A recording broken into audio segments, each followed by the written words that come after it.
എല്ലാവർക്കും ശ്രീമാത്സിലേക്ക് സ്വാഗതം. ഇന്നിവിടെ PSC എക്സാംസിന് പ്രധാനമായിട്ടും ചോദിച്ച് കാണാനുള്ള കുറേ ഷോർട്ട് ക്വസ്റ്റ്യൻസിൻ്റെ പ്രധാനപ്പെട്ട ടോപ്പിക്കുകളും അതിൻ്റെ പ്രീവിയസ് ക്വസ്റ്റ്യൻസും വിശദമായി ചർച്ച ചെയ്ത് ക്ലാസ് എടുക്കാൻ ഉദ്ദേശിക്കുന്നത്. നമുക്ക് ക്ലാസ്സിലേക്ക് കടക്കാം. പ്രീവിയസ് ഇയർ ക്വസ്റ്റ്യൻസിൻ്റെ ധാരാളം ലോങ് വീഡിയോസും ഷോർട്ട് വീഡിയോസും ശ്രീമാത്സിൽ അപ്ലോഡ് ചെയ്തിട്ടുണ്ട്. നിങ്ങൾ ഈ വീഡിയോ സബ്സ്ക്രൈബ് ചെയ്യാതെയാണ് കാണുന്നതെങ്കിൽ സബ്സ്ക്രൈബ് ചെയ്യുക, ഷെയർ ചെയ്യുക, സപ്പോർട്ട് ചെയ്യുക. നിങ്ങളുടെ എല്ലാം സപ്പോർട്ട് ഉണ്ടെങ്കിൽ തുടർന്നും ധാരാളം ലോങ് വീഡിയോസും ഷോർട്ട് വീഡിയോസും ശ്രീമാത്സിൽ അപ്ലോഡ് ചെയ്യുന്നതാണ്. നിങ്ങൾക്കുള്ള നിർദ്ദേശങ്ങളും അഭിപ്രായങ്ങളും കമൻറ്റ് ബോക്സിൽ രേഖപ്പെടുത്താവുന്നതാണ്. അതനുസരിച്ച് ക്ലാസ്സുകൾ തുടരുന്നതാണ്. നമുക്ക് ക്ലാസ്സിലേക്ക് കടക്കാം.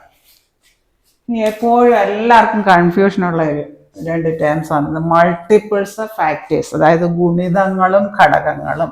ഗുണിതങ്ങൾ എന്ന് പറഞ്ഞാൽ ഇപ്പം 10ന്റെ 5 ഗുണിതങ്ങൾ എഴുതാം. നമുക്ക് 10ന്റെ 5 ഗുണിതങ്ങൾ ഗുണനപ്പെട്ടി ചെല്ലുമ്പോൾ കിട്ടുന്നത് 10 ഗുണം 1 അതായത് 10, 10 ഗുണം 2 20, 10 ഗുണം 3 30, 10 ഗുണം 4 40, 10 ഗുണം 5 50.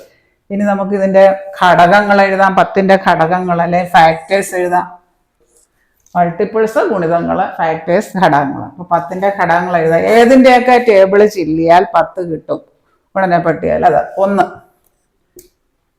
ഒരു ഇരട്ട സംഖ്യ ആയതുകൊണ്ട് 10ന്റെ ഘടകം 2 5 10, 2 ഗുണം 5. അപ്പോൾ 2ഉം ഘടകമാണ് 5ഉം ഘടകമാണ് 10. ഇതാണ് 10ന്റെ ഘടകങ്ങൾ. ഇത് 10ന്റെ ഗുണിതങ്ങൾ. ഇനി 3ന്റെ ഗുണിതങ്ങൾ എഴുതാം. 3ന്റെ ഗുണിതങ്ങൾ എഴുതാം. 3ന്റെ ഗുണിതങ്ങൾ 5 ഗുണിതങ്ങൾ എഴുതാം. 3 ഗുണം 1 3, 3 ഗുണം 2 6, 3 ഗുണം 3 9, 3 ഗുണം 4 12, 3 ഗുണം 5 15. 3 ഗുണം 1 ഇത് 3 ഗുണം 2, ഇവിടെ 3 ഗുണം 3, ഇവിടെ 3 ഗുണം 4, ഇവിടെ 3 ഗുണം 5. ഇവിടെ 10ന്റെ ആദ്യത്തെ ഗുണിതം 10 ഗുണം 1, ഇത് 10 ഗുണം 2, ഇത് 10 ഗുണം 3, ഇത് 10 ഗുണം 4, ഇത് 10 ഗുണം 5. നമ്മൾ 3ന്റെ 5 ഗുണിതങ്ങൾ എഴുതി. ഇനി 3ന്റെ ഘടകങ്ങൾ ഏതൊക്കെയാ? 1 3 മാത്രം. 3 ഒരു അഭാജ്യ സംഖ്യയാണ്, പ്രൈം നമ്പറാണ്. പ്രൈം നമ്പറിന് ആ സംഖ്യയും 1 മാത്രമേ 2 ഘടകങ്ങളെ കാണത്തുള്ളൂ. ആ സംഖ്യയും 1 മാത്രം. ഇനി അതുപോലെ 2 ഏറ്റവും ചെറിയ അഭാജ്യ സംഖ്യയാണ്, പ്രൈം നമ്പറാണ്. അതായത് അതിനും അതുപോലെ 1ഉം 2ഉം മാത്രമേ ഘടകങ്ങളുണ്ടാവും. അഭാജ്യ സംഖ്യകൾ എന്ന് പറഞ്ഞാൽ 7 ഒരു അഭാജ്യ സംഖ്യയാണ്. 7നും അതുപോലെ 7ന് 1ഉം 7ഉം മാത്രമേ ഘടകങ്ങളുണ്ടാവും. 2ന്റെ ഗുണിതങ്ങൾ നോക്കാം. 2 1 2, 2 2 4, 2 3 6, 2 4 8, 2 5 10. 2 ഗുണം 1, 2 ഗുണം 2, 2 ഗുണം 3, 2 ഗുണം 4, 2 ഗുണം 5. 2ന്റെ ഘടകങ്ങളാണ് ഏതൊക്കെയാ വരുന്നത്?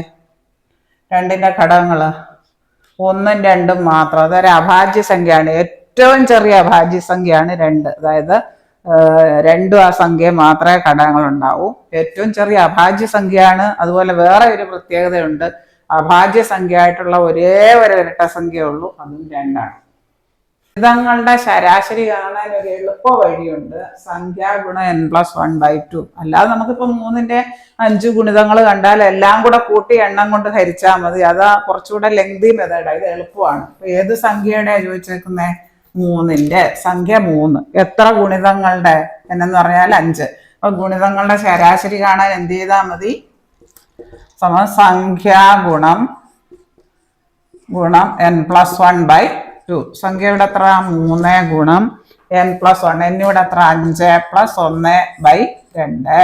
ഈ സംഖ്യയുടെ അവിടെയും എന്നിന്റെ അവിടെയും സബ്സ്റ്റിറ്റ്യൂട്ട് ചെയ്താൽ മതി. ഇവിടെ 3ന്റെ 5 ഗുണിതങ്ങളുടെ ശരാശരി 3 ഗുണം സംഖ്യ ഗുണം n+1. സംഖ്യ 3, n എത്ര ഗുണിതങ്ങൾ? 5. 3 ഗുണം 5+1/2. 3 ഗുണം 6/2. 3 ഗുണം 3 9 വരും. ഓപ്ഷൻ ഡി ആണ് ഉത്തരം. സംഖ്യകളുടെ ശരാശരി കാണാൻ ഒരു എളുപ്പ വഴി സംഖ്യ ഗുണം n+1/2. ഇത് കമ്പനി ബോർഡ് LGSന് ചോദിച്ച ഒരു ചോദ്യമാണ്. 7ന്റെ ആദ്യ 5 ഗുണിതങ്ങളുടെ ശരാശരി എത്ര? ഇവിടെ സംഖ്യ ഏതാന്ന്? 7. ഏതിൻ്റെയാ ചോദിച്ചേക്കുന്നത്? 7. 7ന്റെ ആദ്യ 5 ഗുണിതങ്ങൾ. ഇവിടെ എത്ര ഗുണിതങ്ങളാണ് ചോദിച്ചത്? n = 5.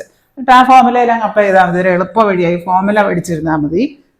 7 ഗുണം 5 പ്ലസ് 1 എന്നതിന് വരെ 5 കൊടുക്കുന്നു, സംഖ്യയ്ക്ക് വരെ 7 പ്ലസ് 1/2, അതായത് 7 ഗുണം 6/2. 7 ഗുണം 5 പ്ലസ് 1 6/2 കട്ട് ചെയ്യുമ്പോൾ 7 ഗുണം 3 21 വരും. ഓപ്ഷൻ ബി ആണ് ഉത്തരം. ഗുണിതങ്ങളുടെ ശരാശരി കാണാൻ സംഖ്യ ഗുണം n+1 ഡിവൈഡഡ് ബൈ 2. ഇവിടെ സംഖ്യ ഏത് സംഖ്യയുടെ ചോദിച്ചേക്കുന്നത്? 7ന്റെ. 7 സംഖ്യ 7 എത്ര ഗുണിതങ്ങളുടെ? n 5. 7 ഗുണം n+1/2. 7 ഗുണം 5 പ്ലസ് 1 6/2. അതായത് 21 കിട്ടും. ഓപ്ഷൻ ഡി ആണ് ഉത്തരം. n സംഖ്യകളുടെ ക്യൂബുകളുടെ ശരാശരി കാണാനുള്ള ഫോർമുല n × n+1² 4. ഇവിടെ n എത്രയാണ്? 10 സംഖ്യകളുടെ ചോദിച്ചാൽ 10 സംഖ്യ 1 മുതൽ 10 വരെ. അപ്പോൾ n 10ആണ്. 10 × ഈ ഫോർമുല ഓർത്തിരിക്കുക. 10 + 1² 4. 10 × 10 + 1 എത്ര? 11² 4. 10 × 11² 121/4. ഇത് കട്ട് ചെയ്യുക. 2 5 10 2 2. അതായത് 121ഉം 5ഉം കൂടെ ഗുണിച്ചിട്ട് അതിൻ്റെ പകുതി കാണുക.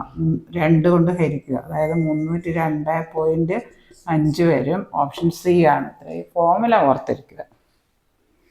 n സംഖ്യകളുടെ ക്യൂബുകളുടെ ശരാശരി കാണാൻ n × n+1² തീയതി ഈസ്റ്റ് കലണ്ടർ. അതേ ബന്ധം വേണം ഇവിടെ. സമയം നമ്മളിവിടെ നോക്കിയാണ് എടുക്കുന്നത്. സമയം ഈസ്റ്റ് ക്ലോക്ക്, തീയതി ഈസ്റ്റ് കലണ്ടർ. അതേ സമാന ബന്ധം. സമയം ഈസ്റ്റ് ക്ലോക്കിൽ നോക്കി സമയം എടുക്കുന്നു. ഫ്രെയിമിന് ചിത്രം എങ്ങനെയാണോ അങ്ങനെയാണ് പുറംചട്ടയ്ക്ക് പുസ്തകം. സമാന ബന്ധം ഇതാണ്. Option C. തീയതി ഈസ്റ്റ് കലണ്ടർ, സമയം ക്ലോക്കിൽ നോക്കി സമയം എടുക്കുന്നു, കലണ്ടറിൽ നോക്കി തീയതി എടുക്കുന്നു. ഫ്രെയിമിന് ചിത്രം എങ്ങനെയാണോ അങ്ങനെയാണ് പുറംചട്ടയ്ക്ക് പുസ്തകം. 5 10 15 20 x എന്നീ അളവുകളുടെ ശരാശരി എന്ന് പറയുന്നത് 18 തന്നിട്ടുണ്ട്. ശരാശരി തന്നിട്ടുണ്ട്. നമുക്ക് ഇതെല്ലാം കൂടെ കൂട്ടി എണ്ണം കൊണ്ട് ഹരിച്ചാൽ മതി. നമുക്ക് ശരാശരി കിട്ടും. ഇതെല്ലാം കൂടെ കൂട്ടുക. എത്ര എണ്ണം ഉണ്ട്? 1 2 3 4 5. ശരാശരി എത്ര തന്നിട്ടുണ്ട്? ആകെ ഡിവൈഡഡ് ബൈ എണ്ണമാണ് ശരാശരി. ശരാശരി നമുക്ക് തന്നിട്ടുണ്ട്. എത്രന്ന്? ശരാശരി 18. അപ്പോൾ ആകെ ഡിവൈഡഡ് ബൈ എണ്ണം. ആകെ എന്ന് പറഞ്ഞാൽ ഇതെല്ലാം കൂടെ കൂട്ടുക. എല്ലാം കൂടെ കൂട്ടുമ്പോൾ 50 + x ഡിവൈഡഡ് ബൈ 5 = 18. ഇനി ഇത് ക്രോസ് മൾട്ടിപ്ലൈ ചെയ്യുക. ഇങ്ങനെ വന്നാൽ അതായത് വിച്ച് ഇംപ്ലൈസ് 50 + x = 18 ഗുണം 5. 50 + x = 18 ഗുണം 5 90. അപ്പോൾ എക്സ് കാണാൻ 90 ഈ കൂടെ കിടക്കുന്ന 50 ഇപ്പുറം വരുമ്പോൾ -50 = 40 വരും. ഓപ്ഷൻ ഡി ആണ് ഉത്തരം. 40. അപ്പൊ ഇതിവിടെ ശരാശരി തന്നിട്ടുണ്ട്. അങ്ങനെയാണെങ്കിൽ എക്സിന്റെ വില കാണാനാ ചോദ്യം. ശരാശരി എന്ന് പറഞ്ഞാൽ എന്താണ്? ആകെ അളവുകളുടെ തുക ഡിവൈഡഡ് ബൈ എണ്ണം സമം ശരാശരി. ശരാശരി ഇവിടെ 18 തന്നിട്ടുണ്ട്. ആകെ എന്ന് പറഞ്ഞാൽ ഇതെല്ലാം കൂടെ കൂട്ടുക. ഈ ടേംസ് എല്ലാം കൂടെ. അപ്പോൾ ഇതെല്ലാം കൂടെ കൂട്ടി എണ്ണം എത്ര എണ്ണം ഉണ്ട്? 1 2 3 4 5 എണ്ണം കൊണ്ട് ഹരിക്കുന്നത് ശരാശരിയാണ്. അപ്പോൾ ഇവിടെ ഇതെല്ലാം കൂടെ കൂട്ടുമ്പോൾ നമുക്ക് 50 കിട്ടും. 50 + x / 5 18. ഇനി ഇത് ക്രോസ് മൾട്ടിപ്ലൈ ചെയ്യുന്നു. 50 + x = 18 ഗുണം 5 90. 50 + x = 90 ആയാൽ എക്സിന്റെ വില കാണാൻ 90 - 50 എത്ര വരും? 40. ഓപ്ഷൻ ഡി ആണ് ഉത്തരം. ജ്ഞാനം ഈസ്റ്റു പഠനം. അതേ ബന്ധം വേണം. വൈദഗ്ധ്യം ഈസ്റ്റു പരിശീലനം കൊണ്ടേ വൈദഗ്ധ്യം ഉണ്ടാകത്തുള്ളൂ. പഠനത്തിൽ കൂടി ജ്ഞാനം ഉണ്ടാകും. അതേ ബന്ധം. ഓപ്ഷൻ ഡി ആണ് ഉത്തരം.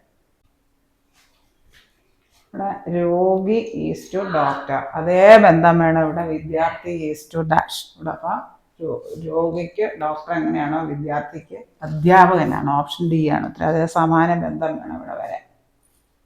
ഇത്രയും കാര്യങ്ങൾ നിങ്ങൾക്ക് നന്നായി മനസ്സിലായി എന്ന് ഞാൻ വിശ്വസിക്കട്ടെ. ഈ വീഡിയോ നിങ്ങൾ സബ്സ്ക്രൈബ് ചെയ്യാതെയാണ് കാണുന്നതെങ്കിൽ സബ്സ്ക്രൈബ് ചെയ്യുക, ഷെയർ ചെയ്യുക, സപ്പോർട്ട് ചെയ്യുക. ഇത് നിങ്ങളുടെ എല്ലാ കൂട്ടുകാരിലേക്കും എത്തിക്കുക. ശ്രീമാത്സർ പ്രീവിയസ് ഇയർ ക്വസ്റ്റ്യൻസിൻ്റെ ധാരാളം ലോങ് വീഡിയോസും ഷോർട്ട് വീഡിയോസും അപ്ലോഡ് ചെയ്തിട്ടുണ്ട്. താഴെ കാണുന്ന ബെല്ലൈക്കൺ എനേബിൾ ചെയ്താലും ഞാൻ ഇടുന്ന വീഡിയോസിൻ്റെ എല്ലാ നോട്ടിഫിക്കേഷൻസ് നിങ്ങൾക്ക് ലഭിക്കുന്നതാണ്. Thank you.